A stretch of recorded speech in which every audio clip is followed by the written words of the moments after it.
Hey everybody, I'm sorry, we're back. I thought that the live stream before was really choppy and problematic, so I think it's better now. So we have, like, things are working the way I want them to. So apologies, I am back and we are working on pork tenderloin cooking is what we're doing.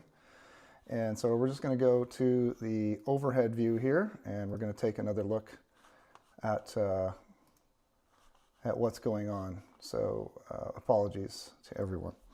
We left off with the tenderloin. We were butterfly cutting this so that we can start putting stuff inside of it.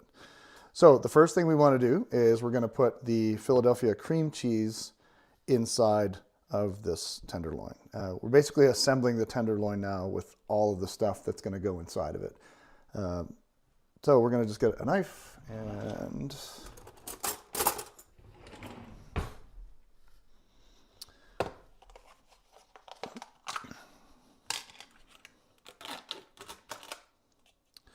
okay, so the goal is coat the tenderloin with cream cheese, and then we're going to use the cream cheese as the glue that's going to hold everything together. So we're going to put cream cheese in, then we're going to put in the spinach leaves, then we're going to put in the onions and the bacon and the other cheeses. So here we go. We're just going to take some cream cheese out of here, and we're going to just kind of lovingly spread this as much around this as we can.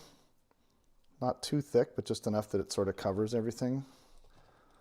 I am going to use all this for this, so we don't have to worry about any pork safety type things, because we're definitely going to be needing all of it.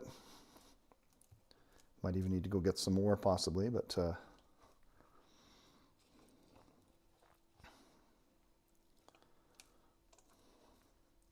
okay, yeah, that's way smoother now on the camera. Hopefully this isn't like a nice broadcast rather than people tolerating hiccups and skips every 5 seconds. It's no good.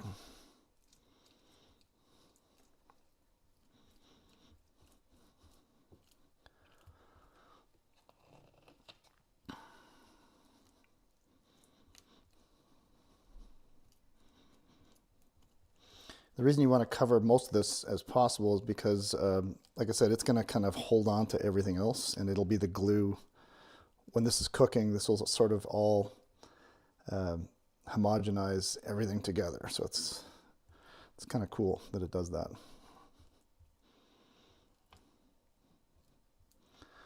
Okay, good news here is that is completed. So the next thing we're going to do is we're going to just wash some of these spinach leaves. So we've got these from before, I think we showed you. I'm just going to open this up and there we go.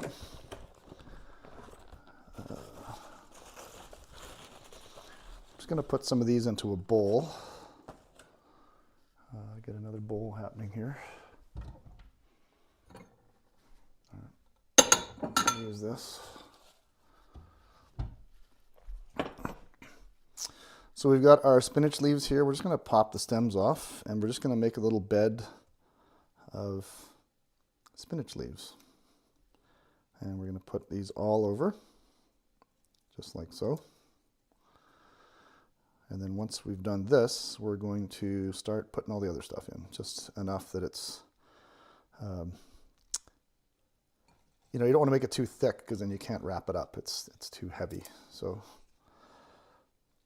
we do need to go get some cooking twine because I don't have any right now. So we may go to the store and grab some and resume the second part. Right now we're just doing assembly. We're actually not going to do the cooking quite yet. Just prepping all these things for cooking is kind of the time-consuming part of it. We are, yeah, it's almost noon, so we've been going for quite some time. If you're just joining us on the second live stream, the first live stream we did wasn't so much live as it was herky-jerky, so my apologies one more time. Good to know that my Wi-Fi is useful and not, anyway, that's still a bit hot there, so don't want to be unnecessarily cooking spinach leaf stems.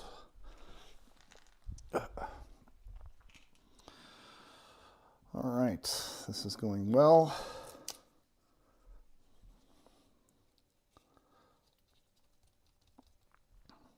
This is really fun. I really like making this.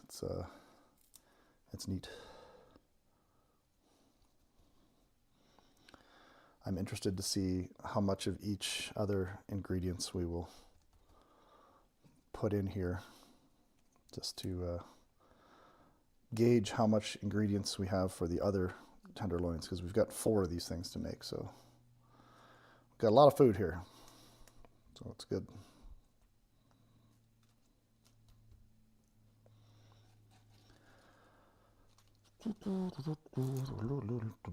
We did not make another coffee yet for coffee and contemplation, but now we're sort of in the thick of getting this thing done.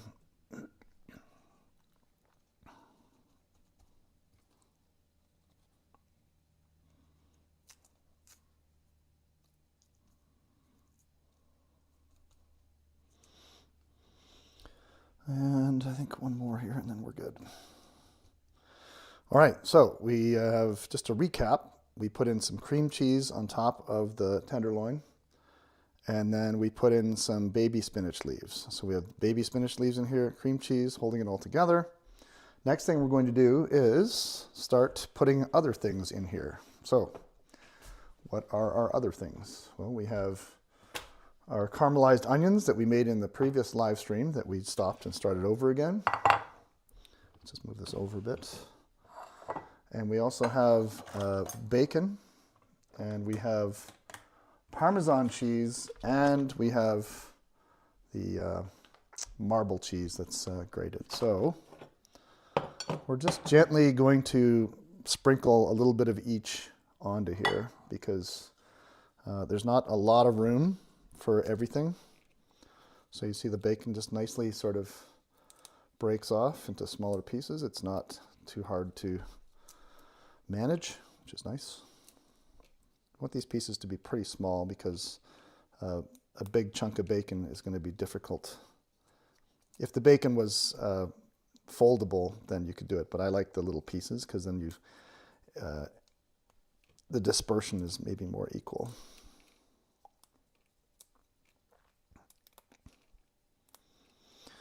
All right, so we've got our bacon here, and let's just take some of this and sprinkle it in, like so.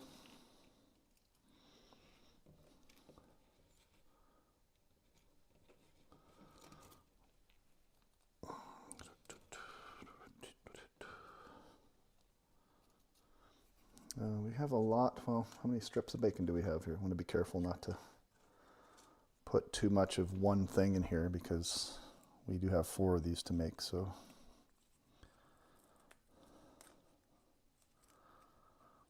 Maybe 2 slices. We did 12 slices, so we've got 4 strip. So yeah, 2 or 3 slices per is probably good. Oh, 1 for snacking too. I need some. Oh, that's really good.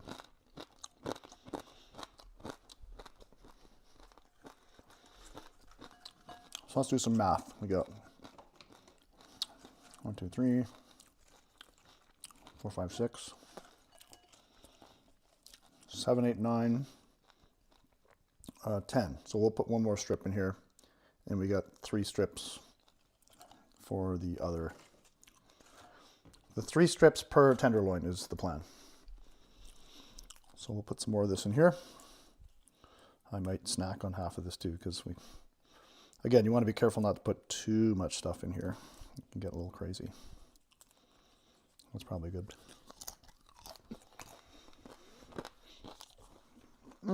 Yummy.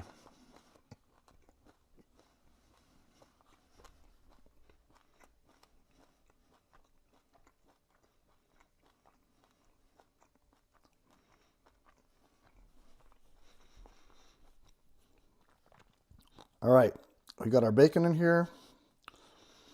Let me grab a spoon. So because we have 4 tenderloins, we want to be mindful with the onions of how much we're going to use. So we're just going to sprinkle some caramelized onions in here with the butter and the balsamic vinegar and a little bit of salt we used.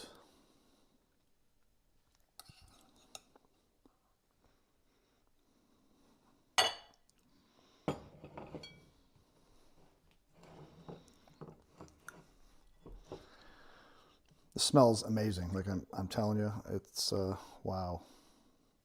It's very, very impressive.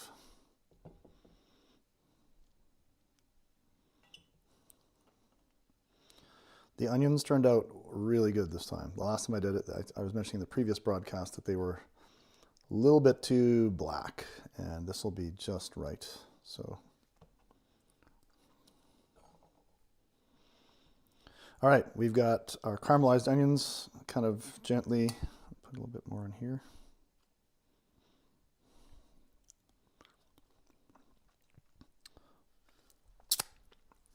Oh, those onions are so good. Love it. Okay, bacon is in, onions are in. We now want to put the other cheese in. So we've got, we're just going to put enough that it makes a difference. Not too much. Like I said, this is fairly full already. Just going to grab some Parmesan and just gently sprinkle some of that in here. Just a little bit. And then my favorite part of this whole thing is the cheddar marble. So we're going to take this marble cheese and we're going to put, this is the last thing we're putting in here, and then we're done.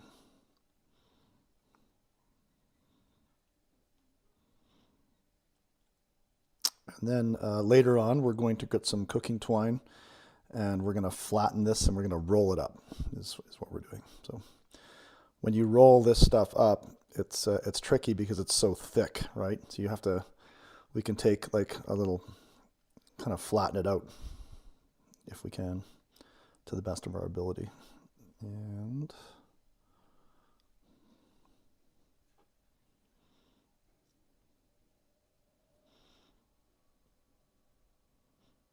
yeah, so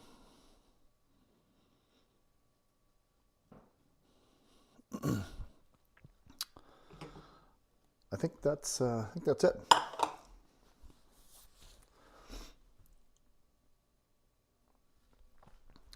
So if you notice now, we've got this completely assembled. It is, the pork tenderloin has been butterflied. We put cream cheese inside of it. Then we put the baby spinach on top of the cream cheese. That's to sort of glue it all together. And then we put in some of the bacon bits. And then we put the caramelized onions in. We put a little bit of Parmesan cheese. And then we put the marble cheese in here. So this is ready to be wrapped up. Our prep work on this is completed. There is one other step we're going to do later, but again, I'm going to save that for later. So I'm going to take a break right now, but we're going to come back and we'll talk more about cooking this. I got to have some lunch. But we have one pork tenderloin completely prepped, and we got 3 more to go. But I won't bore you with that process because you've already watched the process here. So I'm going to sign off, but I'll be back later, and we'll maybe do a time-lapse cooking video that I will upload later. But thanks for joining me with Craig's Kitchen, making stuffed pork tenderloin. 1 down, 3 to go. And yeah, we are very excited about how this is going to turn out. So stay tuned for the final process. We're going to wrap it up with twine. We'll do all 4 of them, wrap them up, and we're going to do the one special step at the end. But I will see you folks later. Thanks again for watching. My name's Craig, and